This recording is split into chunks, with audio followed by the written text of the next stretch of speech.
दोघं सोडायला त्याच्या माग, दोघं जोकार धरायला त्याच्या माग. सुटला हिंद केसरी वडकीकरांच्या मैदानातला सेमीफायनल.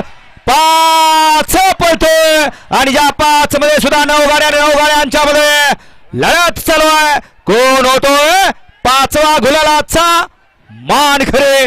अतिशय सुंदर अशी गाडी पळते आणि सुंदर अशा गाडीला पडेल गाडी या ठिकाणी लोड लढत देते, परंतु शेवटच्या क्षणाला बाजी मारली. कुणी मारली?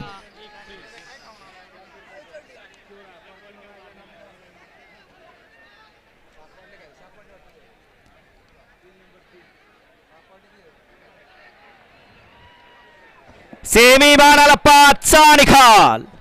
सेमीफायनल 5चा निकाल. तास क्रमांक 3 वर रावलेली गाडी श्री शंभू महादेव प्रसन्न पृथ्वीराज दादा कुटवड फुरसुंगे या गाडीचा 1 नंबरला विजेता बैलगाडी मालकाचं त्यावरती बसलेल्या शाकीर तात्याचा हार्दिक अभिनंदन.